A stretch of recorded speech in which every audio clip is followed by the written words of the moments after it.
ሰላም ቤተሰብ እንዴት ናችሁ? እኔ ያለው እግዚአብሔር ይመስገን በጣም ደህና ነኝ። እንግዲህ ዛሬ ጨረቃዎች እምር ድምቅ ፏፈሽ ብለው መጥተዋል። ቅምጥሌም እንደጠፋችሁ እንደዚህ ምር ብሎባት ነው የመጣችሁ። እኔ ቆንጆ ወይኔ እንዴት ነው ያማረብሽ! ጸጉሯ ራሱ ሲያምር ማለት ነው። እና ያው እንግዲህ ቡራ ደግሞ ሆቴል መቀመጥ ሰልችቶኝ ደክሞኝ ነው ብሎ ቡራ ደግሞ ተሳስቶ መለጣለው ማለት ነው። አብሳላት ሚዜ ትሆናለች፣ አንደኛ ሚዜ ብሎ ወረፍ። ከዛ ቅምጥሌ ስታስተካክልለት እኔ ሚዜ ሆንላችኋለሁ እግዚአብሔርን በጣም የሳኩኝ ነበረና ለማንኛውም የኔ ወዶች እግዚአብሔር አምላክ ይጠብቃችሁ ከክፉ ነገር ሁሉ ፈጣሪ ይጠብቃችሁ። እናንተ ሁለታችሁ ምንም አድርጉ ለሁለት እናንተ ብቻችሁን ስትመጡ ደስ የሚል ነገር አለው። መቤቴን ከልቤ ነው። ምንም ተጨቃጨቁም ተሰዳደው ምንም በሉ ብቻችሁን ስትሆኑ ምን አይነት ግርማ ሞገስና እንዴት ወርቅ እንደሆናችሁ ብታውቁ። የሆነ መቤቴን እኔ ለሁለት ብቻችሁን ሳችሁ ማለት ስፍስፍ ነው ምልላችሁ። የሆነ አንጀቴ ነው ልውስውስውስ የሚለው ማለት ነውና ሌላ ሰው ስታመጥሮ ብሽቅ የምታደርጉኝና እና ደግሞ አንድ በዚህ ልነግራችሁ የምፈልገው ነገር በጣም ብዙ ሰው ሊያችሁ ፈለገ ግን ማየት የማይፈልጓቸው ሰዎች ስለሚመጡ እነሱን ላለማየት ቻናላችሁን ብዙ ሰዎች እያዩ አይደለም። ሶ እናንተ ለሁለታችሁ ብቻ ከዚህ በኋላ እንደዚህ ቅብጥብጥ ቁልትልት ብላችሁ ነው እና ደግሞ ጥቃት ሊያደርስብኝ ነው እንደመጣው ደውላለሁ ለፖሊስ አለች ቅምጥሌ።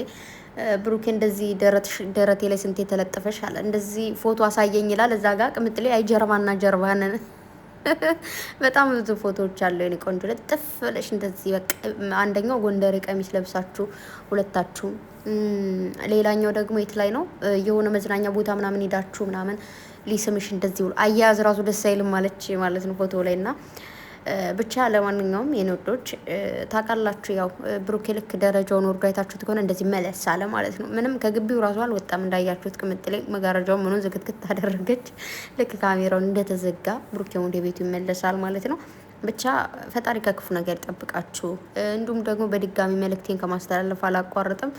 ጾም ነው ያሁን ከባድ ጾም ነው ታውቃላችሁ። ረመዳንም ያው ከባዱ ጾም ነው። እኛም ደግሞ አርባ ጾም ላይ በጣም ከባዱ የምንወደው የምናከብረው ጾም ነው። ስለዚህ በዛ ጾም መሀል እንደዚህ አይነት ነገር መሆን የለበትም። እንደውም በጣም ብዙ ሰዎች ከብዙ ነገር የሚቆጠቡበት ጊዜ ነው ማለት እስካሁን ስናጠፋ የነበረውን ጥፋት ሁሉ በንሳ በጾም በስግደት ምንድን ነው የሚባለው የምንቀንስበት ጊዜ ነው ማለት ነው። ያው ሰው ስለሆንን እዚህ ምድር ላይ ስትኖሩ ዓለም ላይ ስትኖሩ ብዙ ነገሮች ታያላችሁ፣ ትሰማላችሁ፣ ታደርጋላችሁ እና በዛ ያው ይሄ ጾም የሚሰጠ ምንድን ነው ያሳለፍናቸው መጥፎ የተጣላ የሚታረቅበት እንደዚህ አይነት መጥፎ ድርጊት ላይ ያለበት ስንት የሚልበት ነው እና ያው ኦልሬዲ እንዳልተጣላችሁ እናውቃለን ሁላችንም። ያው ቅምጥሌ እንዳያችኋት ደውሎልኝ የሆነ ሰው ከአንቺ ጋር ነው የማድረው ሲል እኔ ደግሞ ያ ሰው እኔ ጋር የሚያደርሰው አይደለም እና ሰው ለእናንተ ልንገራችሁ ብዬ ነው ብላለች። ስለነገርሽን ቴንኪው ነው ቆንጆ፣ እንኳንም ነገርሽን።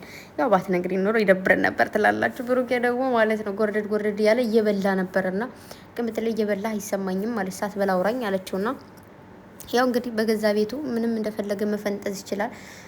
ሴቶቹ እንደዚህ እንትን ባልከው እጄ አትንቀኛለች ማለት ነው ቅምጥሌ። ያው እንደዛ ያለችው ታውቃላችሁ፣ እየተደረገ ያለውን ድራማውን ስለምታውቁ ሌላ ነገር ምንም አስፈላጊ አይደለም። ሶ ያችኛዋን እንግዲህ ሀብሏን ሰጥቼ ምናምን ከህይወቱ አስወጥቻታለሁ ብሏል ብሩኬ።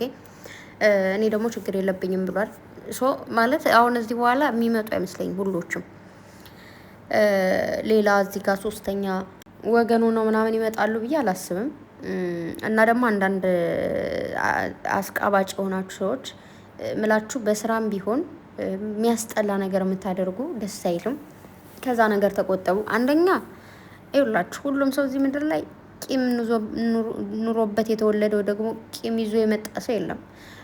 በቀለኛ ሆኖ የተፈጠረ ወይ ደግሞ የኖረ ሰውም የለም። የሆነ ጊዜ የሆነ ነገሮች የሚፈጠሩት በነገራቶቹ ሁኔታ ነው።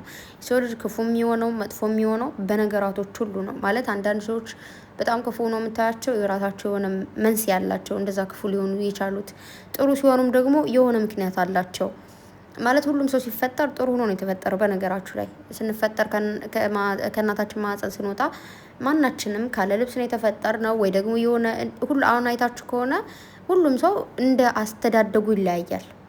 እንዳስተዳደጉ እንደ ሰፈሩ ሰው ምናምን እንደ ክልሉ ሊሆን ይችላል፣ እንደ ሀገሩ ሊሆን ይችላል። የትኛውም ሀገር ላይ ስንወለድ ለምሳሌ ቋንቋን ተመልከቱ።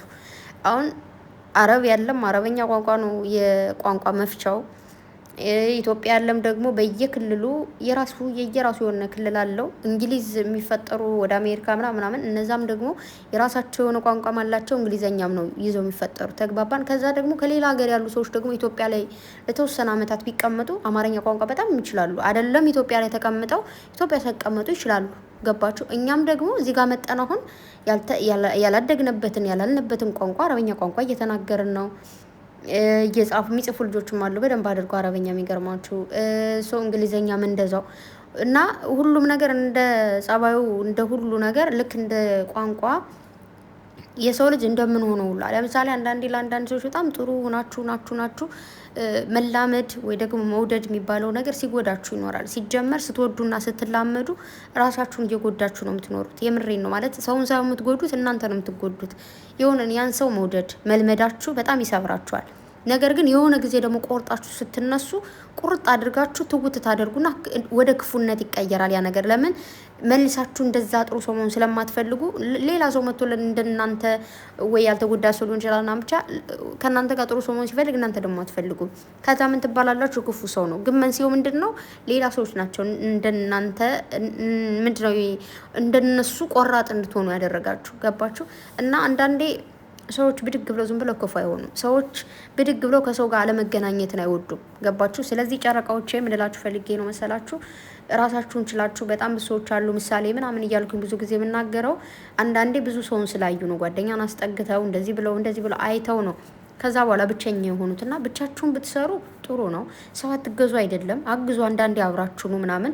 ግን እንደዚህ ወደ ህይወታችሁ ዳይሬክት አስገብታችሁ ግን ህይወታችሁን ያልሆነ ነገር ላይ ማድረግ ጥሩ አይደለም። አንዳንዴ እንጀራንም ማበላሸት ነው። ይሄ አሁን ለእናንተ እንጀራችሁ ነው ታውቃላችሁ። ስለዚህ እንጀራችሁንና ስራችሁን ባታበለሻሹ ልክ እንደ ዛሬው ነገም ደግሞ አብራችሁ። ምክንያቱም ሁለታችሁ ምንም ስሩ ታውቃላችሁ። ማንም ሰው ያይላችኋል፣ ተወዳጅ ናችሁ ምናምን። በተለይ ደግሞ ሰው አሁን በጣም ብዙ ሰዎች እናንተን ፍቅራችሁን ነው የሚወዱት እንጂ ጸባችሁን አይደለም። አሁን ዛሬ በጣም ደስ ብሎኛል። ማርያምን በጣም እየሳኩኝ ነው ያየሁት። በጣም ደስ ብሎ በተለይ እንደዛ አንገቷን ሲማ ደስ እንዳለኝ ምንድነው የሚባለው አስገድዶ ምንድነው ሳታስበው ሳማት ደነገጠች ምናምን ነገር ነው የሚለው። እንዳያችሁት እንግዲህ እዚህ ጋር ቅምጥሌ ምናምን ብላለች አላለችም። ግን ከዛ ከቪዲዮ በኋላ እንግዲህ የተነሱት ፎቶ ነው። ብሩኬም እንደዚህ ይዛት ምናምን ብቻ ካሜራማን ራሱ እኮ እንደዚህ የተወራጩ ቶሎ ብሎ እንትን ማንሳት አይችልም። ተረጋግተውለት ምናምን እንደዚህ ሲስማት ጠብቆ ካሜራማን እዛ ጋር እንትን ዳይሬክት እንትን ብሎ ነው የሚያነሳው ምናምን። ገባችሁ? ታምብሌኑ በደንብ አድርጋችሁ እዩ። ስለዚህ ከመጀመሪያውም አልተጣሉም። ክፉን በሩቅ ያደርግላችሁ። የምሬ ነው። አንዳንዴ ማሟራት ሲበዛም ጥሩ አይደለም። በጣም ነው የምታምሩ ሲጀመር። እንደዚህ እኔማ ቅምጥሌ በቴሌቪዥኑ እያየው ነው ስትለው እንደዚህ ቁጭ ብላ ማለት ነው። ብሩኬ ከጀርባዋ ሲሆን ደስ አለኝ። ለምንድን አላውቅም። እና ደግሞ ጸጉሯ እንደዚህ ሲነካካው እንደዚህ ግንባሯ ምናምን ወይ የኔ ቆንጆ ና ሲላት አታባብሌ ምናምን። ከዛ ደግሞ አሻንጉሊቱ ታንኪያት አይላቢው ትበል ይላታል። አልነካማች። ከዛ ደግሞ በቃ እሺ የነካለው ምናምን ብላ ነካችና ከዛ እኔ እኮ ነኝ የሰጠሁት ምንድነው ናፍቄሽ ነው ይላታል። አይ በቃ ውሰደው ምናምን አላለች። ቅምጥሌ ደግሞ ወይ ጉዴ ይፈላል። እናንተ ልጅ ምን ይሻላችኋል? ከዛም ያው እንግዲህ ያው ብሩኬም ሄደ በረረ። ከዛ ቅምጥሌ ደግሞ ሳይርቅ እቃውን አውጥቼ ለወሮለት ብላ ሮጎረችለት ማለት ነው። እና በቀደም ቅምጥሌ ነበር ልትወጣ የነበረችው። ዛሬ ደግሞ ብድሩን ብሩክ ይወጣል። ብቻ ይመቻችሁ። ለማንኛውም ወደ ራሳችሁ ወደ ቀልባችሁ ተመለሱ። አውቃለሁ ከካሜራ ጀርባ በደንብ አሪፍ ፍቅር እያሳለፋችሁ እንደሆነ ምንም ጥርጥር የለውም። ግን ለካሜራ ደግሞ አምጥታችሁ አንድ ቀን እስኪ በትንሹ በተና አድርጋችሁልን መመለስ ይቻላል ማለት ነው። በተረፈ በጣም ወዳችኋለሁ። አብራችሁን ስለመጣችሁ በጣም ደስ ብሎኛል የኔ ውዶች። ሌላ አንዳንድ አሽቃባጮች አሉ፣ እነሱን በሩቅ ያደርግልን። ሰው እንግዲህ ወደ ሰላም እየመጡ ነው ብዬ አስባለሁ። አብረን ማንሆንበት ምክንያት አለ ምናምን ምንም የሚባል ነገር የለም። ብቻ ቤተሰብ ወዳችኋለሁ። መልካም አዳር ይሁንላችሁ ባይ